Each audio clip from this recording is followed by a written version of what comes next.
एक युद्ध खुद के विरुद्ध, एक जंग खुद के खिलाफ।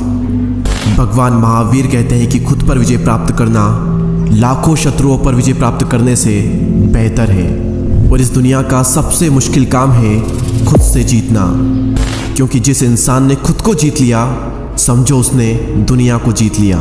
एंड लेस देन 1% ऐसे लोग होते हैं जो कि खुद से खुद की जंग में जीत पाते हैं, और 99% लोग खुद से ही खुद की जंग में हार जाते हैं। और जो लोग खुद से ही हार गए वो दुनिया से क्या जीतेंगे? जिस इंसान का अपने आलस पर ही काबू नहीं है, जिस इंसान का अपनी इंद्रियों पर ही कंट्रोल नहीं है, वो क्या करेगा? मन नहीं लगता ना आपका किसी भी काम में, हर वक्त लो एनर्जी रहती है, हर वक्त स्लीपी स्लीपी सा फील होता है, और मन करता है कि कहीं से भी 10 करोड़ रुपए आ जाए और जिंदगी मजे से कट जाए। क्या जिंदगी है रे तुम्हारी? कोई उद्देश्य नहीं है जिंदगी का। और अंदर आपको बार बार लगता होगा इसके बाद में कि मैं किसी काबिल नहीं, मुझसे कुछ नहीं होगा, मैं कुछ नहीं कर सकता। बड़ा करना तो दूर की बात, मैं छोटा भी नहीं कर सकता। ये नपुंसकता तुम्हें शोभा नहीं देती। असली मर्द वो नहीं जो सिर्फ बच्चे पैदा कर सके, वो तो कुत्ते भी कर लेते हैं। असली मर्द, असली पुरुषार्थ डिसीजन लेने में होता है, उस काम को करने में है जिसे दुनिया करने से डरती है। असली मर्दांगी एक ही काम को बार बार करने में है, कंसिस्टेंसी को मेंटेन करने में है, और उस वक्त भी जब तुम्हारा मन बिल्कुल भी ना करे। अगर ये कर सकते हो तब कहना अपने आप को असली मर्द, वरना तुम एक नपुंसक हो। मेरे शब्द आपको बहुत ही चुभ रहे होंगे, और चुभने भी चाहिए, क्योंकि जब अर्जुन भी अपने कर्तव्य पथ से हट गया था युद्ध करने के लिए, तो भगवान श्री कृष्ण ने उसको यही कहा था, ये नपुंसकता तुम्हें शोभा नहीं देती। युद्ध करना तुम्हारा कर्तव्य है पार्थ, शस्त्र उठाओ। उठो, युद्ध करो, चाहे तुम्हारा मन हो या ना हो, क्योंकि युद्ध करना तुम्हारा कर्तव्य है, ये तुम्हारा काम है, और अपने कर्तव्य का पालन करो। किसी भी काम को टालने का मन करे तो अपने आप से कहो, अभी कर, मुझे अभी करना है, do it now, do it now, do it now, do it now. टालने की आदत को खत्म करने का ब्रह्मास्त्र क्या है? एक अर्जेंसी क्रिएट करना।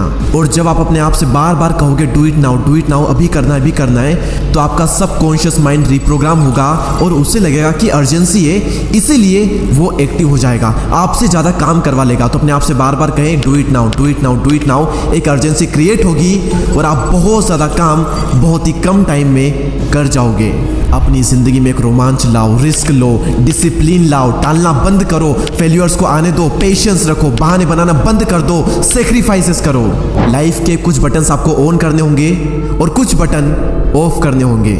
असली मर्दांगी सिर्फ बॉडी बनाने में, बच्चे पैदा करने में नहीं है, इन कुछ बटन्स को ऑन करने में और कुछ बटन्स को ऑफ करने में है। और अगर आप ये नहीं कर पाते हो तो दुनिया को कह दो कि तुम एक नपुंसक हो, और अपने सभी दोस्तों से भी कह दें कि मैंने आज एक वीडियो देखा और उसमें ये बताया गया है कि अगर आप ये नहीं करते हो तो आप एक नपुंसक कहलाओगे। और दोस्तों से कह दो कि अगर तुम ये नहीं करते हो तो मैं भी तुम्हें आज से नपुंसक कहूँगा। और जब शर्म आएगी ना इसी बातों पर, तब जा करके बदलाव आएगा। अगर तुम जिंदा हो तो शमशान मत बनो, पीछे नहीं बल्कि आगे देखो, एक नई शुरुआत करो। मंजिल नहीं, अपने कर्म बदलो। तुम अपने अंदर की आवाज़ सुनो, लहरों की तरह किनारों से टकरा कर मत लौट जाना फिर से सागर की ओर। साहस में फिर से दम भरो, तुम अपने अंदर की आवाज़ सुनो। सपनों को देखकर आंखें बंद मत करो, बल्कि कुछ काम करो। इम्तिहान होगा हर मोड़ पर, हार कर मत बैठ जाना किसी मोड़ पर, क्योंकि तकदीर बदल जाएगी अगले मोड़ पर। अरे माना कि हालात प्रतिकूल है, माना सूरज अंधेरे में खो गया है, पर रात अभी हुई नहीं, यह तो प्रभात की बेला है। तेरे संग है उम्मीदें, किसने कहा तू अकेला है? तू खुद अपना विहान बन, तू खुद अपना विधान बन। रण छोड़ने वाले होते हैं कायर, तू तो परमवीर है, तू युद्ध कर। खुद ही खुद की पहचान लिखूंगा, कठिन रास्तों पर चलकर एक नई दास्तान लिखूंगा। अकेला चलूंगा मगर कारवां लिखूंगा, पैर जमीन पर होंगे लेकिन सपनों में आसमां लिखूंगा। मैं खुद ही खुद की पहचान लिखूंगा, न सपनों की तस्वीर बदलूंगा और न ही चलने के तेवर बदलूंगा। घेरे चाहे प्रलय की घनघोर घटाएं, रास्तों से ही अपनी मंजिल का पता पूछूंगा। मैं अपनी राह खुद बनाऊंगा और खुद ही खुद की पहचान लिखूंगा। बुरे वक्त का चेहरा पे नकाब करूंगा, अच्छे वक्त का खुद आईना हो जाऊंगा। भाग्य की रेखाओं को कर्म से बनाऊंगा, किस्मत का सितारा खुद ही बन जाऊंगा। इतिहास पढ़ने वालों के लिए एक नई दास्तान लिखूंगा। नींव विश्वास की, ईंट हिम्मत की और नकाशी ख्वाहिशों की रखूंगा। मैं खुद ही खुद की पहचान लिखूंगा। और अगर आप तैयार हैं खुद की पहचान लिखने के लिए तो कमेंट सेक्शन में यस ज़रूर लिखना। और ऐसे ही और पावरफुल वीडियोस के लिए चैनल को सब्सक्राइब करके बेल आइकन को प्रेस करें। मैं आपसे मिलूंगा अगले वीडियो में, तब तक के लिए जय हिंद, जय भारत।